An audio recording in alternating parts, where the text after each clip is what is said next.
بسم الله الرحمن الرحيم. halkan waa Somali Academy barnaamijkeeni bar marka aad barato iyo macallin Asad oo mar labaad idin ku soo noqday waxaynu maanta gali doonaa inagoo halkii ka sii wadi doona al-mamnuuc min as-sarfi ayaynu gali doonaa waxaanu maanta qaadan doonaa al-mamnuuc min as-sarfi lil-a'jami lil-alamiyati wal-ujma. al-mamnuuc من الصرف للعالمية والعجمة.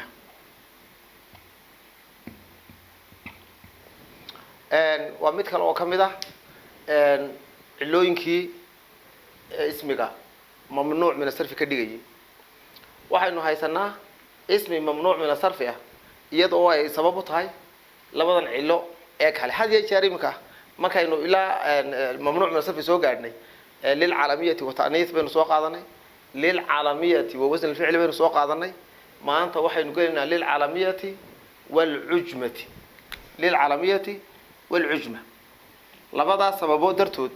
أيو اسمه ممنوع من الصرف والنقطة العالمية وين قرني وأنا مقاعدة ضدك أي نخرج صور شجني مقاعدة قبائلك kuwa magaalooyinka kuwa qaaradaha yaani calam baalada waa waxyaabo cid gaar ah magac u ah oo aan dadku wadaagin marka calamka waynu soo garanay al-ujma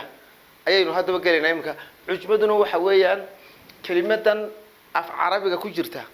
asalkeegii baan ka soo jeedin afka carabiga laakiin waxa uu ka soo jeedaa afaf kale waxaysan noqotay kalimad la carabi gareeyay oo ummado kale ka soo jeeda marka waxaynu eeganaynaa مثلا waxaynu soo qaadaynaa kalimatu Ibrahim iyo Yusuf Ayub kalimadahan aynu soo qaadaynaa kalimadahani waa magacyo waa aclaam في نفس الوقت kalimadahani af carabiga kama soo jeedaan waxa ay ka soo jeedaan afaf kale laakiin waxa ay soo galeen oo lagu isticmaalay luqadda carabiga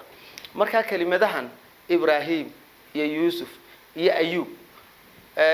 dhamaantood luqadda af carabiga kama soo jeedaan ee waxay ka soo jeedaan luqada kale marka wixii kale wixii aan carabi ahayn oo dhanba waxa la yiraahdaa waa a'jami oo mesela maanta waxaan soo qaadan karaa magacyo af Soomaaliga ka soo jeeda oo aan ahayn af carabi oo مثلا فارح oo kale فارح عرفت لو بحث Soomaalida la baxda marka waa calam waana a'jami asmaadan saynu sheegnay mamnuuc min as-sarf weeyaan lil'alamiyati wal'ujmati oo waynagii niri had iyo jeer saynu ogaano inuu waxan mamnuuc min as-sarf yahay waxaynu isticmaalaynaa bal waxaynu soo marinaynaa xaaladii aynu naqaanay waxa aynu leenahay غاب إبراهيم من الفصل. إذن عندنا إبراهيم وكلمة ومقع قف أو أعجمية بمعنى أن أصل هذه الكلمة ليست من اللغة العربية. إبراهيم وأنا اسم ممنوع من الصرف لوجود علتين للعالمية والعجمة. وهي marka aynu ogaanay sida aynu niri qaaba Ibrahim maxaynu ka ilaalinaynaa ismiga mamnuuca min as-sarfiga inaynu damateen siino waxaanu leenahay qaaba ficlu maadi qaaba ficlu maadi mabni ala al-fath Ibrahim wa fa'ilun marfu'un bidammatin wahida li'annahu ismun mamnuu'un min as-sarf waayahay hadii aynu niraahna ra'aytu Ibrahima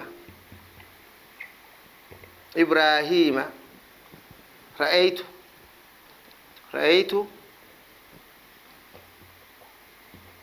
إبراهيم وحنا رأيت وفعله فاعل رأيت فعل وفاعل إبراهيم ومفعول به منصوب بفتحة واحدة هذا جرم حين كإلى علينا تنوين كإلى علينا وهي اسمير عالم كيا عربي كسوة جيدا تنوين بيقاتها وهطين استعماله مثلا علي أو كله أما خالد أسماء هذا مركا أينو عراب إنه هلك صوم مرينه ثم تنبي يقو قادنا لكن كواني ما قادنا oo مثلا hadaynu bal in yadib u noqono غاب غاب غاب علي غاب علي هذا علم لكنه ليس أعجميا سدا دراديد marka inuu ciraabayno waa qayb muxuu qaatay tanwiin buu qaatay ra'aytu aliyan tanwiin buu qaatay nadartu ila aliyin hoos dhaw buu qaatay oo hoos dhaw waxa la yiraahdaa hadii shadku sareeyo oo ay xarakadu ka hooseyso waxa weeyaan waa hoos dhaw baa la yiraahdaa marka imka hadaynu soo eegno aliyan aliyin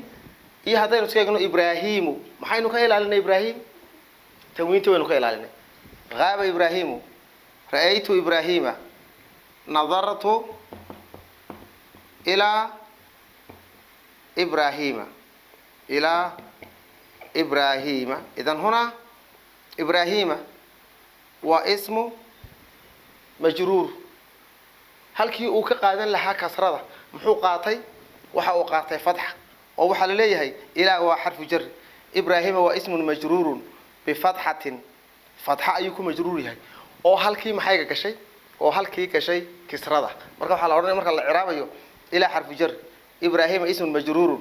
بإلى وعلامة جره فتحة نيابة عن الكسرة لأنه اسم ممنوع من الصرف صوتنا ومحي مقاته أو ما قبله إلا حسنه تنوين مقاضنا مركا هذين كلمتان كهوسيو دنا سو قادنو oo aynu saddexda xaaladood soo marino waxaanu iska ilaalinaa had iyo jeer in aynu maxay sameeyno in aynu halkaana damateen dhigno halkaana fadxateen dhigno halkaana kisraba iyo hoos dhaw toona in aanaynu keenin sida aynu tan u keenay qaaba caliyun oo damateen buu qaatay oo godaala lianna faa'il ra'aytu caliyan wuxuu qaatay fadxateen liannahu mafcuul nadartu ila caliyin كسرتين ويسقطي تنوين يكسردي ويسراعين مركز ده تردد هذا الاسم ليس اسما ممنوعا من الصرف إنما هو اسم مصروف ولكن عندما نأتي إلى هنا محينو أركنا مركز حقا نماذنه نجد أن هذا الاسم ممنوع من الصرف لأنه لم يقبل التنوين ولم يقبل الكسرة إذن هذا الاسم ممنوع من الصرف لسببين السبب الأول هو أنه علم أي للعالمية ثانيا أن أصل هذا الاسم ليس من اللغة العربية أصل كيسو كما سوتشيدو لغة عربية وحنا شرطيا إنه لغة ديسي كوها علم أو أروح هين مقع كلا أو علم هين مركا تاسع سي تفاصيلها سي كلمينو هذين كلمتها سي استعمالون إنه تنهال كان دقنو إسلا نفس الشيء سو مرسا يوسف أيوب فرح قارهان أنبياء أوردن مقع يدودو بدن كودو صدح لبا مويان محمد يا صالح مويان وحلي وحا كله اي انبياء مغعيدود waxa weeyaan acjami bay ka soo jeedaan ma ha luqad arabiya marka ibrahim wa yusuf wa ismaaciil wa gheyrihim min al asmaa waxa weeyaan asmaa acjamiya waxa kale oo jirta hadii ismiga acjamiga ahi oo imika halkan waxaan haysanaa saddex buu ka badan yahay hadaynu tirino wa ibrahim iyo yusuf iyo ayub Soomaaligaasi meesha ma galin luqada carabiga laguma isticmaalin laakiin tusaalahaan ma soo qaatay hadaynu kelimadahan eegno oo aynu tirino mid walba muxuu ka badan yahay saddex uu ka badan yahay ibrahim iyo yusuf iyo ayub ibrahim waa 2 3 4 5 6 7 xaraf ay ka kooban tahay wa yusuf waxay ka kooban tahay iyaduna 4 xaraf ayub iyadu waxay ka kooban tahay 4 xaraf hatta hadii uu ismiga caalamka ee ajamiga uu saddex xaraf ka kooban yahay ama dhexda hareebnaado ama dhexdo xarakaha kula haade isaga waa la sarfiyaa maxaynu soo qaadanaynaa kalimatu lut oo kamid ah magac anbiyada kamid ah iyo nuux oo magac anbiyada kamid ah idan labadan kalimadood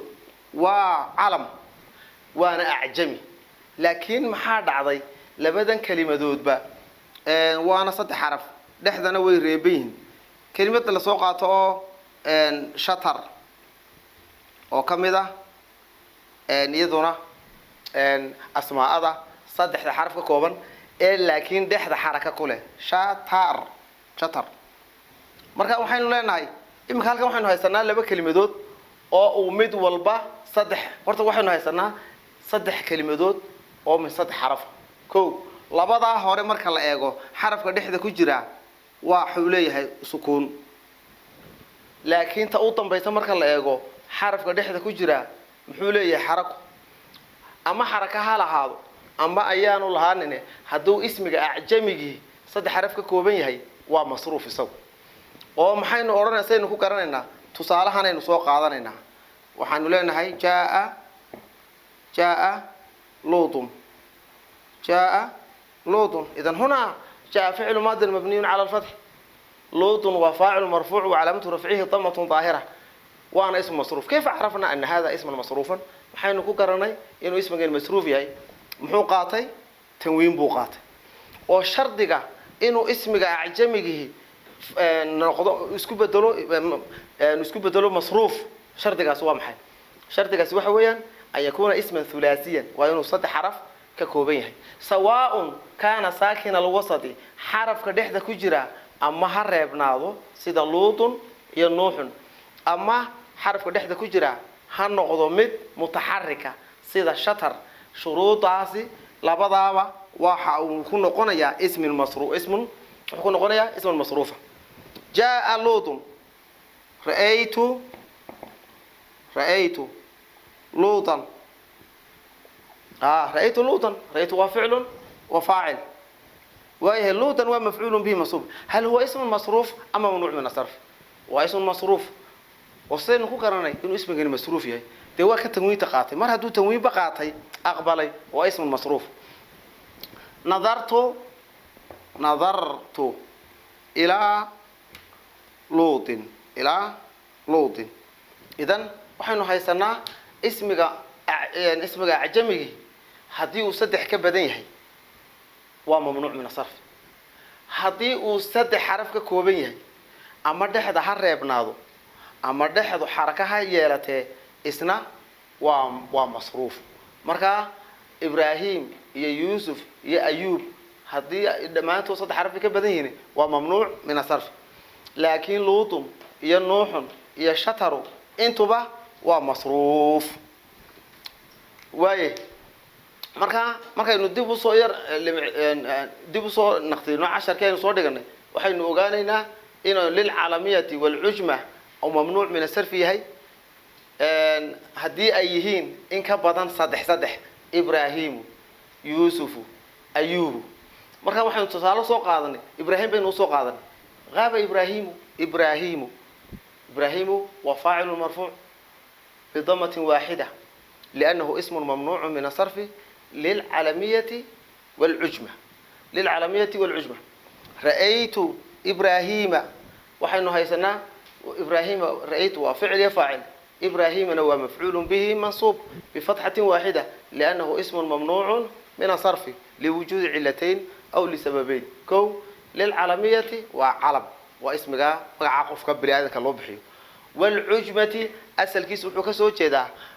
أنا أهين أفك اللغة العربية لكن waxa uu soo galay luqada carabiga oo ka mid noqday marka asalkii kalimadan Ibrahim iyo Yusuf iyo Ayub asalkoogii ma hayna af carabi laakiin waxay hayeen afaf kale ka soo jeedaan laakiin waa la tacriibiyay tacriibku waxa weeyaan carabiga ayaa la soo galiyay shuruudii iyo qawaacidii luqada carabiga lahayd waa la waafajiyay marka waxaan leenahay hada ism mamnuuc min sarf liwujud cilatayn aw sababayn للعلمية والعجمة أن أصل أولا علم ثانيا أن أصله ليس من اللغة العربية وحين كسر يا ابني وحين نرحتي اسمك أعجمي وسط حرف كوبية أما حرف كده كجرة حركة بمعنى ساكن وحويا لوط وحين هاي سنة اسمك وسط حرف لبعض هور حرف كوبية ضم وليه هو حركة عليها سكون توا محي واتار ريبان ودحدو way reeban tahay luuduna xaraka ay leedahay nuuxna waa sidoo kale shatar maxay kaga duwan tahay labadan hore shatar waxay kaga duwan tahay iyadu dhexda ma reebna laakiin waa la xeer xaga maxay inuu masruuf noqdo markaynu ogaano inuu masruuf yahay in kale saynu ogaano waxaynu sameeynaa xaaladii baynu soo marinaynaa jaa luutun wa faa'il marfu' ra'aytu luutan wa maf'ulun bihi mansub bi fathatin oo labad intuba waa maxay tanwiin buu qaato waa masruuf ila luutan kisru qaato waa masruuf marka ما أنت واحد إنه هالكا كسوق بجبيننا إن اسم جي ممنوع من صرفها لبضع علو كلا للعالمية